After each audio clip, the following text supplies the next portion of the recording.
facing the risk of yet more debt crises, the rise of the far right, the chance of Brexit, and with it the breakup of the EU itself. And, crucially, are Europe's leaders even able to cope? Just some of the issues raised by the former Greek finance minister, Yanis Varoufakis, in his new book, And the Weak Suffer What They Must, is its title. He joins us again now, along with the Conservative MP, Jesse Norman. His book addresses compassionate conservatism, what it is, why we need it. Yanis Varoufakis, the migration crisis. Now, today, of course, no Syrian refugees left. They were mainly Pakistani and people not from that particular conflict. But do you justify what's happening?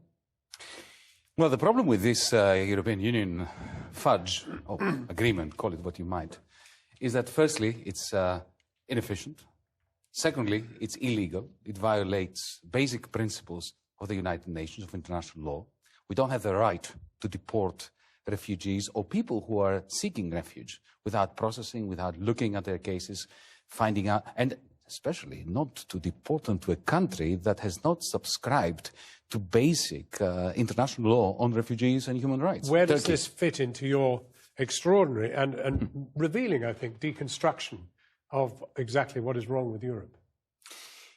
The refugee crisis and the migration crisis came to sit on top of an economic collapse, an economic disintegration, which is the result of the hubris of past decades when we tried to create an economic system that was simply not fit to purpose. It was never designed to sustain the shock waves of the earthquake of 2008. From 2008 onwards, there's been a comedy of errors. Every time the European Union great leaders meet, in council meetings, in Eurogroup meetings, in ECOFIN meetings, one error follows the other. And the only thing that really concentrates the mind of our leaders is how can they be in denial, how can they pretend that the rules which cannot be enforced are being enforced. So the result is terrible economic outcomes which have created centrifugal forces within Europe. We see toxic political powers gain prominence. We see the Greeks hating the Germans hating the Greeks, everybody hating the French, the British wanting to leave. This is the result of a postmodern 1930s kind of disintegration. And then you add the refugees on top of that, and what should be a manageable problem is becoming unmanageable and leads to this kind of organized misanthropy. Well, that takes us to the nub of the thing, that basically the project has failed. This aspect of it.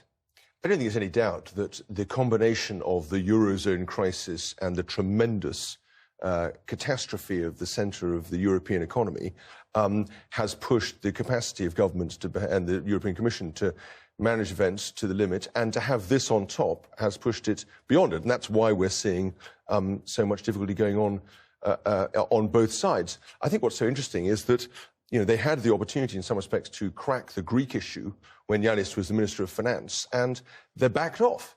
And that, I think it was a crucial moment, because it now feels to me, and has done for a year or so, that the result, and you must comment on this, Yanis, is going to be another bailout of Greece, another round of extend and pretend. And I just wonder if that's really doable, and whether or not, when the whole thing comes down, if it does come down, it won't bring down not just the Greek economy, but the Eurozone and possibly a large chunk of the German economy. But I think the other point that you make is that actually, if we left, let's forget Greece for a moment, if Britain left, it would so profoundly change Europe that it might itself implode.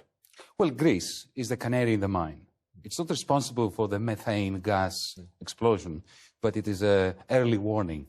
And it should be used as an early warning system. Instead, Europe is in denial of the problem that Greece just manifests, on the question of Britain. I think that the great error that both sides in this referendum debate make is they assume the European Union is something out there, a constant, a given.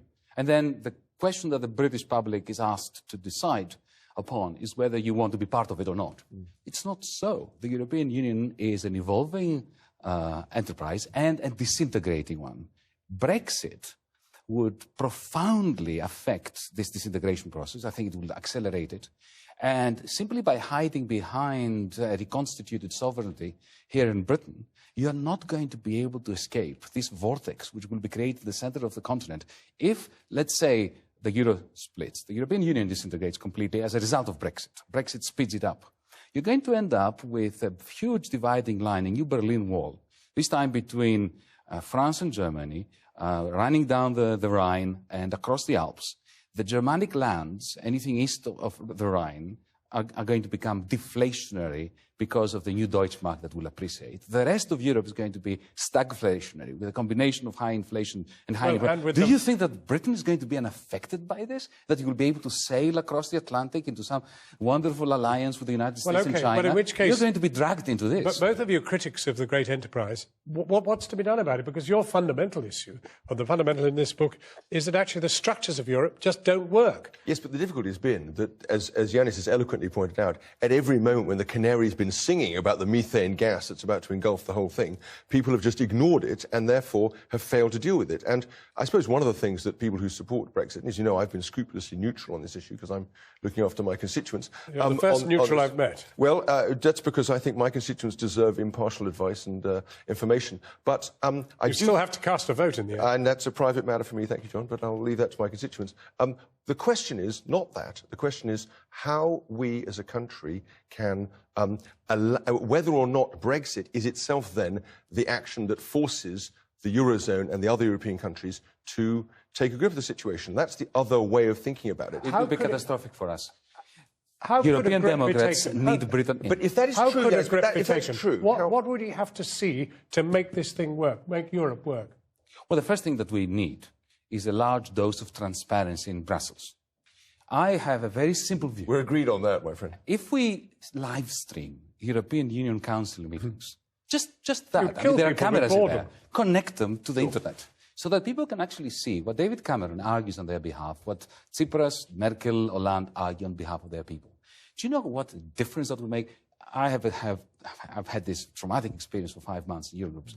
I can assure you, John, Jesse, that if you could see live what was going on in there, the conversations would become far more rational and the outcomes would be far better for everyone. So that's just one step.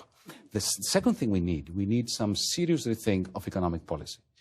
At the level of the European Central Bank, we need more and better coordination between the Central Bank of Europe and the Bank of England. We need to have an investment bank like the European Investment Bank, having branches here in Britain with quantitative easing that purchases investment bank bonds that go straight into new technologies in Britain, in France, in Greece and so on, to crowd in private investments. We need to rethink the way in which we manage welfare, social welfare throughout Europe, without any federal moves, just in order to increase the sovereignty of our national parliaments. Let me ask you as a first step. Yes/no question. Yes. If you were British, would you vote to stay or to leave? To stay in order to fight Brussels from within. And can I ask you a final question, which do you think there will be another bailout of Greece as matters presently stand? There is every second month there is. Because this is what happens when you have an unsustainable debt. You need more unsustainable debt to pretend that the previous debt was sustainable. Yanis Varoufakis, we'll never close this down, but thank you very much indeed for coming in, Jesse Norman. To Cathy. Well, later we'll be talking to the Macedonian foreign minister, whose country is on the front line of Europe's migrant